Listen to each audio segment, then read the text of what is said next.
The lord. Hallelujah. ಯೇಸುವೆ ಸ್ತೋತ್ರ, ಯೇಸುವೆ ವಂದನೆ, ಯೇಸುವೆ ಆರಾಧನೆ, ಯೇಸುವೆ ಮಹಿಮೆ. ಪ್ರಿಯರೇ, ಜ್ಞಾನೋಕ್ತಿ ಪುಸ್ತಕ 20ನೇ ಅಧ್ಯಾಯ 27ನೇ ವಾಕ್ಯ ಹೇಳುತ್ತೆ, ಮನುಷ್ಯನ ಆತ್ಮ ಸರ್ವೇಶ್ವರನು ಕೊಟ್ಟ ದೀಪ, ಅಂತರಂಗವನ್ನೆಲ್ಲ ಶೋಧಿಸಬಲ್ಲದು ಅದರ ಪ್ರಕಾಶ. ಮನುಷ್ಯನ ಆತ್ಮ ಸರ್ವೇಶ್ವರನು ಕೊಟ್ಟ ದೀಪ, ಅಂತರಂಗವನ್ನೆಲ್ಲ ಶೋಧಿಸಬಲ್ಲದು ಅದರ ಪ್ರಕಾಶ. ನಾವು ಆದಿಕಾಂಡದಲ್ಲಿ ನಾವು ನೋಡಿದ್ದೀವಿ, ದೇವರಾತ್ಮರಿಂದ ನಾವು ತುಂಬಲ್ಪಟ್ಟಿದ್ದು. ಅಂದರೆ ದೇವರು ತನ್ನ ಜೀವ ಶ್ವಾಸ ಊದಿ ಮನುಷ್ಯನಿಗೆ ಜೀವ ಕೊಟ್ಟರು. ಆಗ ನಮ್ಮೊಳಗಿರುವಂಥ ಆತ್ಮ ದೇವರಾತ್ಮ, ಅದೊಂದು ದೀಪ. ಯೇಸು ಹೇಳ್ತಾರೆ, ನಾನೇ ಬೆಳಕು. ಆ ಬೆಳಕು ನಮ್ಮೊಳಗಿದೆ. ಆ ಬೆಳಕು ನಮ್ಮ ದೇಹವನ್ನೆಲ್ಲ, ಅಂದರೆ ನಮ್ಮ ಅಂತರಾತ್ಮವನ್ನು, ನಮ್ಮ ಆತ್ಮದ ಒಳಗಿರುವ ಅಂತರಾತ್ಮವನ್ನು, ಇಡೀ ಅಂತರಾತ್ಮವನ್ನು ಶೋಧಿಸಬಲ್ಲದು, ಪರಿಶೋಧಿಸಬಲ್ಲದು. ನಾನು ಅದಕ್ಕೆ ದೇವ್ರ ವಾಕ್ಯ ಹೇಳುತ್ತೆ, ಮನುಷ್ಯ ಮುಖ ನೋಡುವವನು ದೇವರ ಹೃದಯವನ್ನು ನೋಡ್ತಾರೆ. ಅಂದರೆ ನಾವು ಮನುಷ್ಯರು ಯಾವಾಗಲೂ ಹೊರನೋಟವನ್ನು ನೋಡ್ತೀವಿ, ದೇವರು ನಮ್ಮ ಅಂತರೇಂದ್ರಿಯವನ್ನು ನೋಡ್ತಾರೆ, ನಮ್ಮ ಒಳಗಿರುವುದನ್ನು ನೋಡ್ತಾರೆ, ನಮ್ಮ ಹೃದಯವನ್ನು ನೋಡ್ತಾರೆ. ನಮ್ಮ ಹೃದಯವನ್ನು ಬಲ್ಲ ದೇವರು, ನಮ್ಮ ಹೃದಯದ ಆಸೆ ಆಕಾಂಕ್ಷೆಗಳನ್ನು ಈಡೇರಿಸುವ ದೇವರು. Praise the lord. ಹಲ್ಲೆಲೂಯಾ. ಅದಕ್ಕಾಗಿ ಪ್ರಿಯರೇ, ನಾವು ಯಾವಾಗಲೂ ಹೇಳ್ತೀವಿ, ನನ್ನ ಟಾಕಲ್ಲಿ ಕೂಡ ಹೇಳ್ತಾ ಇರ್ತೀನಿ, ಮನುಷ್ಯನ ಮುಂದೆ ಅಥವಾ ನನ್ನ ಮುಂದೆ ನಾಟಕ ಮಾಡ್ಬೋದು, ಸುಳ್ಳು ಹೇಳ್ಬೋದು. ನನ್ನ ಹತ್ರ ತುಂಬ ಮಂದಿ ಕೌನ್ಸಿಲಿಂಗ್ಗೆ ಬರುವಾಗ ಫಸ್ಟ್ ಹೇಳುವಾಗ ಸುಮಾರು ಸುಳ್ಳು ಹೇಳೋದು ಅಂತ ನನಗೆ ಗೊತ್ತಿರುತ್ತೆ. ಕೆಲವು ದುಶ್ಚಟ ಅಥವಾ ಮನೆಯಲ್ಲಿ ಸಮಸ್ಯೆಗಳೆಲ್ಲ ಇದ್ದು ಕೆಲವ್ರನ್ನ ಕರ್ಕೊಂಡ್ಬರುವಾಗ ಅವರು ಮೊದಲು ಸ್ವಲ್ಪ ಸುಳ್ಳೇ ಹೇಳೋದು, ಮತ್ತೇನೆ ಅವ್ರು ಇದು ಮಾಡೋದು. ಆಗ ನಾನು ಹೇಳ್ತೀನಿ, ನನ್ನ ಹತ್ರ ಬೇಕಾದ್ರೆ ಸುಳ್ಳು ಹೇಳ್ಬೋದು, ಆದರೆ ನನ್ನೊಳಗಡೆ ಇರುವ ಯೇಸು ಹತ್ರ ನೀನು ಸುಳ್ಳು ಹೇಳಕ್ಕಾಗಲ್ಲ, ಅದರಿಂದ ನೀನು ತಪ್ಪಿಸ್ಕೊಳಕ್ಕಾಗಲ್ಲ. ಅದಕ್ಕೆ ನಾನು ಹೇಳೋದು, ಯಾವಾಗಲೂ ಮನುಷ್ಯನ ಮುಂದೆ ನಾಟಕ ಮಾಡ್ಬೋದು, ಆದರೆ ದೇವರ ಮುಂದೆ ಅಲ್ಲ. ಅದೊಂದು ನಮಗೆ ನೆನಪಲ್ಲಿ ಇರಬೇಕು. ದೇವರ ಮುಂದೆ ಯಾವಾಗಲೂ ಯಾವಾಗಲೂ ಯಾವ ವ್ಯಕ್ತಿ ದೇವರ ಮುಂದೆ ಪ್ರಾಮಾಣಿಕವಾಗಿ ಜೀವಿಸಲಿಕ್ಕೆ ಪ್ರಯತ್ನ ಪಡ್ತಾನೋ ಅವನ ಜೀವನ ಪರ್ಯಂತ ಅವನು ಸತ್ಯಸಂಧತೆಯಲ್ಲೇ ಅವನು ಬದುಕ್ತಾನೆ. ಏಕೆಂದರೆ ಆ ವ್ಯಕ್ತಿಗೆ ಗೊತ್ತು, ನನ್ನೊಳಗಡೆ ಇರುವಂತಹ ಆತ್ಮ ನಂದಾದೀಪ, ಯಾವತ್ತಿಗೂ ಆರಿ ಹೋಗದಂತಹ ಆತ್ಮ, ಅದೊಂದು ದೀಪ, ಅದೊಂದು ಬೆಳಕು, ಅದೊಂದು ಪ್ರಕಾಶ. ಇಡೀ ಲೋಕ ಕತ್ತಲಮಯವಾಗಿದ್ದರು ನನ್ನೊಳಗಿರುವ ಆ ಬೆಳಕು ಸದಾ ಪ್ರಜ್ವಲಿಸ್ತಾ ಇರ್ತದೆ. ಆ ಆತ್ಮ, ಆ ಪರಿಶುದ್ಧ ಆತ್ಮ ನನ್ನೊಳಗಡೆ ಇರುವಾಗ ಅವರು ನನ್ನ ಅಂತರೇಂದ್ರಿಯವನ್ನು ಶೋಧಿಸ್ತಾರೆ ಅಂತ ಹೇಳುವ ಆ ಒಂದು ಮನವರಿಕೆ ನನ್ನಲ್ಲಿ ಇರುವಾಗ, ನಾನು ಯಾವತ್ತು ಆ ಒಂದು ಬೆಳಕಿನಿಂದ, ಆ ಪ್ರಕಾಶದಿಂದ, ನನ್ನನ್ನು ಸೃಷ್ಟಿ ಮಾಡಿದ ನನ್ನ ದೇವರಿಂದ ನಾನು ದೂರ ಹೋಗಿ ಯಾವ ಕೆಟ್ಟದನ್ನು ಮಾಡಲ್ಲ ಅಂತ ಹೇಳುವಂತಹ ಒಂದು ಮನೋಭಾವ ಆ ವ್ಯಕ್ತಿಯಲ್ಲಿ ಇರುವ ಕಾರಣ ಆ ವ್ಯಕ್ತಿ ಸತ್ಯಸಂಧತೆಯಿಂದ ಬದುಕಲಿಕ್ಕೆ ಪ್ರಯತ್ನ ಪಡ್ತಾನೆ. Praise the lord. Hallelujah, hallelujah. ನಾವು ನೋಡ್ತೀವಿ, ಪವಿತ್ರ ಪುಸ್ತಕದಲ್ಲಿ ಬರುವಂತಹ ಅನೇಕ ವ್ಯಕ್ತಿಗಳು, ಅದರಲ್ಲೂ ನಾವು ನೋಡ್ಬೋದು ಜೋಸೆಫ್ ಪೋಟಿಫರನ ಹೆಂಡತಿ ನನ್ನ ಜೊತೆ ಪಾಪ ಮಾಡಲಿಕ್ಕೆ ಬಾ ಅಂತ ಹೇಳುವಾಗ ಅವನು ಹೇಳ್ತಾನೆ, ನಾನು ನಿನ್ನ ಹತ್ರ ಸುಖ ಪಡ್ಬೋದು, ಆದರೆ ನಿನ್ನನ್ನು ಸೃಷ್ಟಿ ಮಾಡಿದ ದೇವರು ನಮ್ಮನ್ನು ನೋಡ್ತಾ ಇರ್ತಾರೆ. ಅದಕ್ಕೆ ಆ ದೇವರ ಮುಂದೆ ನಾನು ಪ್ರಾಮಾಣಿಕವಾಗಿ ಇರಬೇಕು ಅಂತ ಹೇಳುವ ಒಂದೇ ಒಂದು ಉದ್ದೇಶದಿಂದ ಜೋಸೆಫ ಅಲ್ಲಿಂದ ಓಡಿ ಹೋಗ್ತಾನೆ. ಅವನ ದೇವ್ರ ವಾಕ್ಯ ಹೇಳುತ್ತೆ, ಅವನ ಮೇಲೊದಿಕೆಯನ್ನು ಕೂಡ ಅಲ್ಲೇ ಬಿಟ್ಟು ಅವನು ಓಡಿ ಹೋಗ್ತಾನೆ. ಅಂದ್ರೆ ಆ ಪಾಪ ನನಗೆ ಬೇಡ, ಆ ಪಾಪದಿಂದ ಸಿಕ್ಕುವ ಸುಖ ನನಗೆ ಬೇಡ, ಆ ಕೆಟ್ಟದು ನನಗೆ ಬೇಡ, ಆ ಹೊಲಸು ನನಗೆ ಬೇಡ ಅಂತೇಳಿ ಅಲ್ಲಿಂದ ಓಡಿ ಹೋಗ್ತಾನೆ. ಪ್ರಿಯರೇ, ಹಾಗಾಗಿ ಯಾವಾಗ ದೇವರಾತ್ಮ ನನ್ನೊಳಗಿದ್ದಾರೆ, ಈ ದೇಹ ದೇವರ ಆಲಯ ಅಂತೇಳಿ ನಮಗೆ ಮನವರಿಕೆ ಇರುತ್ತೋ, ನಾವು ಬಾಯಲ್ಲಿ ಹೇಳೋದಲ್ಲ, ಬರೀ ಬಾಯಿ ಮಾತಲ್ಲಿ ಹೇಳೋದಲ್ಲ, ಹೃದಯದಲ್ಲಿ ಯಾವಾಗ ನಮಗೆ ಆ ಒಂದು ಮನವರಿಕೆ ಇರುತ್ತೋ, ಖಂಡಿತವಾಗಿಯೂ ಪ್ರಿಯರೇ, ನಾವು ದೇವರಿಂದ ಹೋಗಿ ನಾವು ಪಾಪ ಮಾಡಲ್ಲ, ದೇವರಿಂದ ದೂರ ಹೋಗಿ ನಾವು ಪಾಪ ಮಾಡಲ್ಲ. ದೇವರ ಬಳಿಯಲ್ಲಿರುವಾಗ ನಮಗೆ ಪಾಪ ಮಾಡೋಕ್ಕಾಗಲ್ಲ, ಏಕೆಂದರೆ ನಾವು ದೇವರ ಜೊತೆ ಇರ್ತೀವಿ. ಆ ರಕ್ಷೆಯ ಕಕ್ಷೆಯ ನೆರಳಿನಡಿಯಲ್ಲಿ ನಾವು ಒದಗಿಕೊಂಡಿರ್ತೀವಿ. ಹಾಗೆ ಇರುವಾಗ ನಮಗೆ ದೂರ ಹೋಗಿ, ನಾವು ಯೇಸುವಿನಿಂದ ದೂರ ಹೋಗಿ ನಮಗೆ ಏನು ಬದುಕಕ್ಕಾಗಲ್ಲ. ಹಾಗಾಗಿ ಯಾವಾಗಲೂ ಒಂದು ಸರಿಯಾದ ಪರಿಕಲ್ಪನೆ, ಸರಿಯಾದ ಒಂದು ಮನೋಭಾವ ನಮ್ಮಲ್ಲಿ ಇರಬೇಕು. ನಾನು ಈ ದೇಹ, ಬರೀ ಮಣ್ಣಲ್ಲಿ ಸೃಷ್ಟಿಯಾದ ಈ ದೇಹ, ನನ್ನ ತಂದೆ ತಾಯಿ ದೇವರ ಕರುಣೆಯಿಂದ ನನಗೆ ಉಡುಗೊರೆಯಾಗಿ ಈ ಲೋಕದಲ್ಲಿ ಬದುಕಲಿಕ್ಕೆ ಕೊಟ್ಟ ಈ ದೇಹ ಒಂದು ದಿನ ಮಣ್ಣಲ್ಲಿ ಮಣ್ಣಾಗಿ ಹೋಗ್ತದೆ.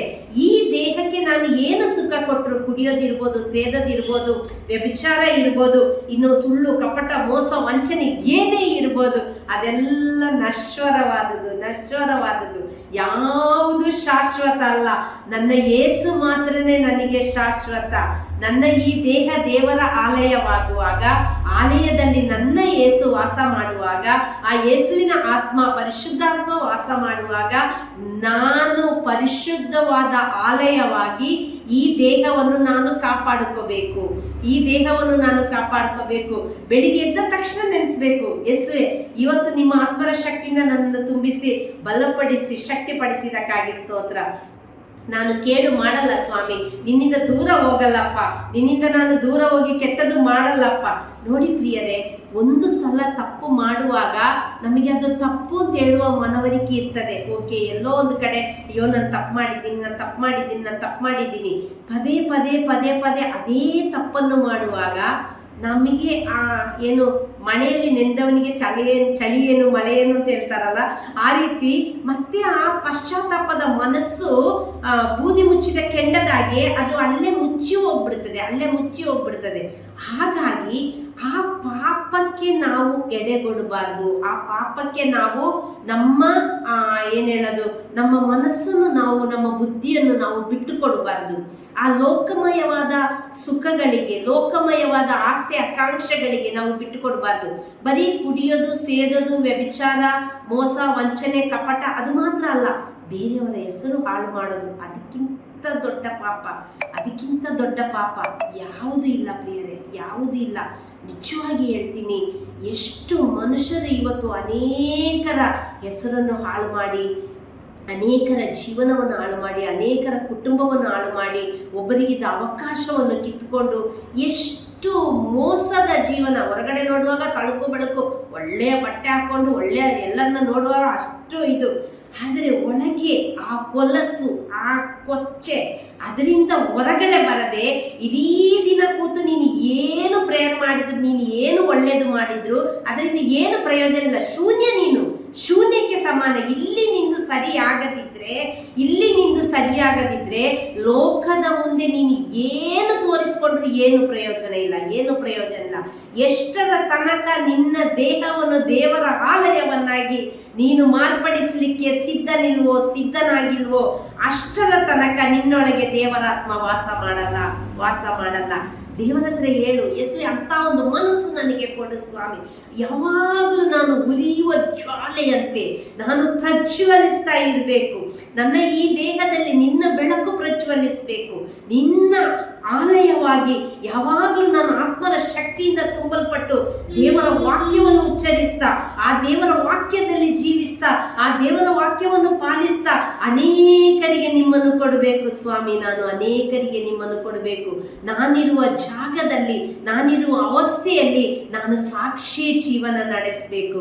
ನನ್ನ ಕುಟುಂಬ ಇರ್ಬೋದು, ನನ್ನ ಕೆಲಸದ ಜಾಗ ಇರ್ಬೋದು, ನಾನೊಂದು ಸಂಸ್ಥೆಯಲ್ಲಿರ್ಬೋದು, ನಾನೊಂದು ಅಧಿಕಾರಿಯಾಗಿರ್ಬೋದು, ನಾನೊಂದು ಸೇವೆಯಲ್ಲಿ ಇರ್ಬೋದು, ಅನೇಕ ಜನರನ್ನ ನಡೆಸ್ತಾ ಇರ್ಬೋದು. ಯಾವುದೇ ಅವಸ್ಥೆಯಲ್ಲಿದ್ರು, ಯಾವುದೇ ವ್ಯವಸ್ಥೆಯಲ್ಲಿದ್ರು, ಎಸಪ್ಪ ನಾನು ನಿನಗೆ ಸಾಕ್ಷಿ ಆಗಬೇಕು ಸ್ವಾಮಿ. ನಾನು ನಿಮಗೆ ಸಾಕ್ಷಿ ಆಗಬೇಕು. ನಾನು ನಿಮ್ಮ ಮಗಳಾಗಬೇಕು, ನಾನು ನಿಮ್ಮ ಮಗ ಆಗಬೇಕು. 10 ಜನ ನಿಮ್ಮ ಜೊತೆ ಕೂತು ಕುಡಿತಾ ಇದ್ರು, ನೀನು ಕುಡುಕ ಆಗಬಾರ್ದು, ಕುಡುಕಿ ಆಗಬಾರ್ದು, ಬೀಡಿ ಸಿಗರೇಟ್ ಸೇದುವ ಮಗನಾಗಿ ಮಾರ್ಪಾಡಬಾರ್ದು, ಡ್ರಗ್ಸ್ ತಗೊಳ್ಬಾರ್ದು, ಹನ್ಸ್ಪಾನ್ಪರಾಗ ಹಾಕೋನಾಗಬಾರ್ದು. ಒಂದು ಯಾರಾದರೂ ಒಬ್ಬರ ನೀ ಪರದೂಷಣೆ ಮಾಡ್ತಾ ಇದ್ದಾರೆ ಅಂತಿದ್ರೆ ಆ ಪರದೂಷಣೆ ಮಾಡುವ ಜಾಗದಲ್ಲಿ ನೀನು ನಿಂತ್ಕೋಬಾರ್ದು. ಎಕ್ಸ್ಕ್ಯೂಸ್ ಮೀ, ನನಗೆ ಸ್ವಲ್ಪ ಕೆಲಸ ಇದೆ, ನಾನು ಹೋಗಿ ಬರ್ತೀನಿ ಅಂತೇಳಿ ಅಲ್ಲಿಂದ ಜಾಗ ಖಾಲಿ ಮಾಡಿಬಿಡು. ಬೇಡ ಹೊಲಸು. ಒಬ್ಬರ ಹೆಸರನ್ನು ಹಾಳು ಮಾಡಬೇಡ, ಒಬ್ಬರ ಜೀವನವನ್ನು ಹಾಳು ಮಾಡಬೇಡ, ಒಬ್ಬರ ಅನ್ನವನ್ನು ಕಿತ್ಕೋಬೇಡ. ನಿನ್ನ ಅನ್ನವನ್ನು ದೇವರು ಕಿತ್ಕೋತಾರೆ. ನೀನೊಬ್ಬರ ಅನ್ನವನ್ನು ಕಿತ್ಕೊಂಡ್ರೆ ನಿನ್ನ ಅನ್ನವನ್ನು ದೇವರು ಕಿತ್ಕೊಳ್ತಾರೆ. ಯಾರಿಗೂ ಕೆಟ್ಟದ್ದು ಬಯಸಬೇಡ, ಯಾರ ಬಗ್ಗೆ ಕೆಟ್ಟದಾಗಿ ಹೊಲಸಾಗಿ ಮಾತಾಡಬೇಡ. ಬೇಡ ಹೊಲಸು. ಯೇಸು ಹತ್ರ ಬಾ. ಇವತ್ತು ನಿನ್ನ ದೇಹ ದೇವರ ಆಲಯದಲ್ಲಿ ಯೇಸು ವಾಸ ಮಾಡ್ತಾ ಇದ್ದಾರೆ. ದೇವರಾತ್ಮ ವಾಸ ಮಾಡ್ತಾ ಇರುವ ಆಲಯ. ನಿನ್ನ ದೇಹ ದೀಪದಂತೆ ಬೆಳಗಬೇಕು. ಆ ದೀಪದ ನೆರಳಿನಡಿಯಲ್ಲಿ ಅನೇಕರು ಒಳ್ಳೆಯ ಜೀವನವನ್ನು, ಬೆಳಕನ್ನು ಕಂಡುಕೋಬೇಕು. ಯೇಸು ಹತ್ರ ಬರಬೇಕು. ಅನೇಕ ಆತ್ಮಗಳನ್ನು ನೀನು ಯೇಸುವಿಗಾಗಿ ಗೆದ್ದು ಕೊಡಬೇಕು. ಅಂತ ಮಗನಾಗಿ ಮಗಳಾಗಿ ನೀ ಮಾರ್ಪಡಬೇಕು. ಕಣ್ಣುಗಳನ್ನು ಮುಚ್ಚಿ ಎದೆ ಮೇಲೆ ಕೈ ಇಟ್ಟು, ಯೇಸಪ್ಪ, ನಾನು ನಿನ್ನ ಮಗಳ ಸ್ವಾಮಿ, ನಾನು ನಿನ್ನ ಮಗಳು ಯೇಸುವೆ, ನಾನು ನಿನ್ನ ಮಗ ಯೇಸುವೆ, ನಿಮ್ಮ ಸನ್ನಿಧಿಗೆ ಬಂದಿದ್ದೇನೆ ಸ್ವಾಮಿ. ನನ್ನನ್ನು ಅನುಗ್ರಹಿಸಿ ಆಶೀರ್ವದಿಸಿ. ಎಲ್ಲ ಕೆಟ್ಟದುಗಳು ಬಿಟ್ಟು ಹೋಗಿದ್ದಕ್ಕಾಗಿ ಸ್ತೋತ್ರ. ಪರಲೋಕದ ಶಕ್ತಿಯಿಂದ ತುಂಬುವುದಕ್ಕಾಗಿ ಸ್ತೋತ್ರ. ಪರಿಶುದ್ಧಾತ್ಮರು ನನ್ನ ಈ ಆಲಯದಲ್ಲಿ ವಾಸ ಮಾಡುವುದಕ್ಕಾಗಿ ಸ್ತೋತ್ರ. ನನ್ನಲ್ಲಿರುವ ದುರ್ಗುಣ, ದುರಭ್ಯಾಸ, ದುಶ್ಚಟಗಳು, ಕಾಮಮೋಹದ ಶಕ್ತಿಗಳು ಯೇಸುವೆ, ಪರದೂಷಣೆ, ಚಾಡಿ ಹೇಳೋದು, ಪೋಲಿ ಮಾತುಗಳಾಡೋದು, ಪೋಲಿ ಜೋಕ್ಸ್ಗಳು ಹೇಳೋದು, ಎಲ್ಲಾ ಕೆಟ್ಟದುಗಳು ನಿಮ್ಮಿಂದ ದೂರ ಮಾಡುವ ಎಲ್ಲದು ನನ್ನಿಂದ ಬಿಟ್ಟು ಸುಟ್ಟು ಬೂದಿಯಾಗಲಿ. ಪರಲೋಕದ ಶಕ್ತಿಯಿಂದ ನಾನು ತುಂಬಬೇಕು ಯೇಸುವೆ. ಎಲ್ಲರನ್ನು ಕ್ಷಮಿಸಿ ಎಲ್ಲರಿಗಾಗಿ ಪ್ರಾರ್ಥಿಸುವ ಮಗನಾಗಿ ಮಗಳಾಗಿ ನನ್ನನ್ನು ಅನುಗ್ರಹಿಸಿ ಯೇಸುವೆ. ನಾನು ನಿಮ್ಮ ಸಾಕ್ಷಿ ಆಗ್ಬೇಕಪ್ಪ. ನಮ್ಮ ಕುಟುಂಬ ಆಶೀರ್ವಾದ ಹೊಂದುವುದಕ್ಕಾಗಿ ಸ್ತೋತ್ರ. ನಮ್ಮ ಮಕ್ಕಳು, ನಮ್ಮ ಬಾಳ ಸಂಗಾತಿ, ನಮ್ಮ ಹೆತ್ತವರು, ಸಹೋದರ ಸಹೋದರಿ, ಬಂಧು ಮಿತ್ರಾದಿಗಳು, ರಕ್ತ ಸಂಬಂಧಿಗಳೆಲ್ಲರೂ ಕೃಪೆಯಿಂದ ತುಂಬಲ್ಪಡುವುದಕ್ಕಾಗಿ ಸ್ತೋತ್ರ. ಈ ವೇಳೆಯಲ್ಲಿ ನಮ್ಮ ಪ್ರಾರ್ಥನೆ ಅವಶ್ಯಕತೆ ಇರುವ ಸರ್ವ ಮಕ್ಕಳು ಆಶೀರ್ವಾದ ಹೊಂದಲಿ ಸ್ವಾಮಿ. ಪ್ರಪಂಚದಲ್ಲಿರುವ 840 ಕೋಟಿ ಜನರು ಈ ನಿಮಿಷದಲ್ಲಿ ಪರಿಶುದ್ಧಾತ್ಮರ ಶಕ್ತಿಯಿಂದ ತುಂಬಲ್ಪಡಲಿ. ಎಲ್ಲಾ ದೇವಸೇವಕರ ಆಶೀರ್ವಾದ ಹೊಂದಲಿ. ನಮ್ಮ ಅಧಿಕಾರಿಗಳು ಕೃಪೆಯಿಂದ ತುಂಬಲ್ಪಡಲಿ. ಅಮ್ಮ ಮಾತೆಯೇ ಪ್ರಾರ್ಥಿಸಿರಿ ಯೇಸು ನಾಮದಲ್ಲಿ. Amen. Praise the lord. Hallelujah. ನಿಮ್ಮ ಸಹೋದರಿ ಮಂಜುಳಾ ಜಾಯ್, ಪ್ರೊಲೈಫರ್.